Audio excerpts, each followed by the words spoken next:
Every pentest starts with a port scan, and the gold standard of port scanning is Nmap. Port scanning can take a while, since there are 65,535 ports. This is why I suggest performing 2 scans, both for TCP and UDP. One very aggressive scan that quickly checks if the ports are or could be open, and a second one with more precision on the ports we have previously found. The aggressive scan for the TCP is as follows. -p- means all ports, and T5 is a faster timeout than the normal timeout, and then the IP address.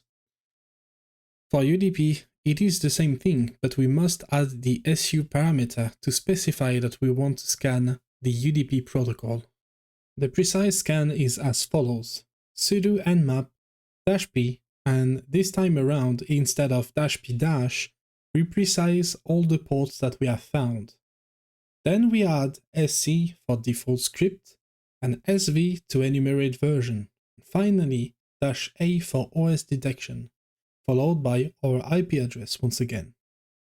Same thing for UDP, just don't forget the SU parameter. Once we have fully scanned our target, the next step is to discover the open ports and try to figure out how we can use them to our advantage. You may stumble upon a port or a service you have never seen before, and that's okay. But you need to be able to research your subject online. One great resource you could use to learn how to enumerate and pentest a service or a protocol is Hacktricks. Do take your time to browse this website, as everything is neatly nested and contains a ton of information. Let's have an example on active enumeration that you might encounter during your pentest. If we stumble upon a website, there are 2 enumerations that should be done before anything else is even attempted. The first one is directory busting and subdomain enumeration. The goal of directory busting is to try to find every single file and page hosted on the site. We are doing that thanks to a program that will try thousands upon thousands of file paths or file names on the website. Those paths and names are written on a file called a word list. Word lists can be generated, or it can be a compilation of past discoveries or data breaches. The most famous word list is rockyou.txt and is a direct result of a data breach on the company Rockyou in 2009. The action of aggressively iterating tries in the hopes of stumbling upon a discovery is also called a brute force attack. It can be used to try many different credentials on an admin panel, for example. Usually, in hacking challenges, if there is a brute force step involved, the creators of the challenge will use a password contained in rockyou.txt, since the goal of such a step is to challenge your methodology, not to make it artificially complicated. It does not mean, however, that we are going to use Rockyou for directory busting. Remember, I said that we need to iterate through files or file paths. Rockyou is a password-centric word list. Fortunately for us, there is a package we can install called seclist, which provides a ton of word lists, each carefully sorted in their own categories.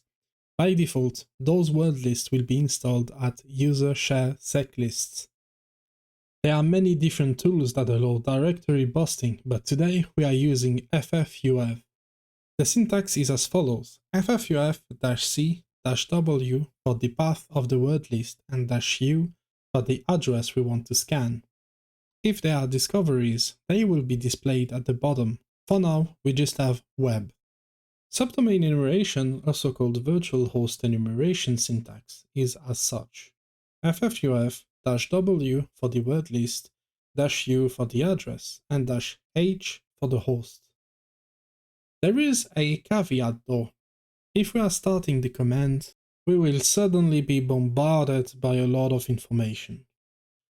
In reality, if you are looking at it closely, all the answers are status 302. 302 is a status response in HTTP, meaning not found. So we must find a way to filter the responses and only get the responses that are not 302s. Thankfully, in ffuf, we can filter specific file sizes with -fs and then the number. We also realize that every 302 we encounter has a size of 27. Let's filter the 27 and let's see the results. Suddenly, we are not bombarded anymore with a lot of 302s. Normally, if there is any subdomain available, we should have a status 200. Sometimes during your enumeration, you might stumble upon a service which displays its version, such as what is displayed at the very bottom of the page.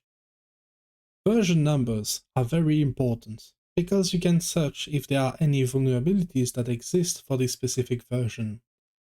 You can search on Google for the specific service, its version, and the word exploit to get started. If you cannot find anything, searching specifically for GitHub or GitLab, which are both platforms where people share their code, might prove useful.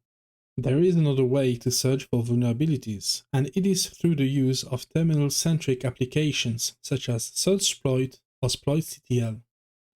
Those tools will search on multiple websites for the specific services you are searching for, and displaying the results to you. You can then either decide to download the exploit, read it and use it, or search for something else.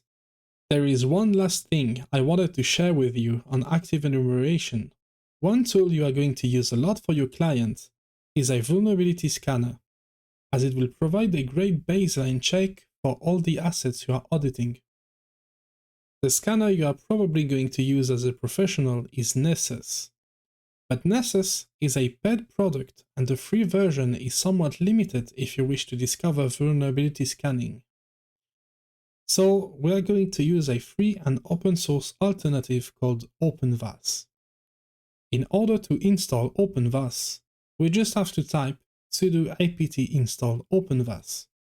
Then we have to configure it with sudo jvm setup.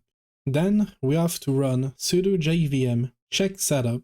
And finally, we can start it with sudo jvm start. If we browse 127.0.0.1, we have the starting page for OpenVAS. Since this is the first time you are using the tool, please do note that the admin password is generated and printed in the terminal. You have to find it and then change your password once logged in. Once logged in, this is how the interface is going to look. Now, if we wish to perform a vulnerability check, we have to search for scan and then add a new task. In the new task pop-up, we have to fill in all the information about our target and then press save and start the scan. Scanning might take a while, and since the goal is simply to introduce you to the scanning fundamentals, we are not going to go more in-depth on vulnerability scanners. But you are once again encouraged to watch more content on the subject.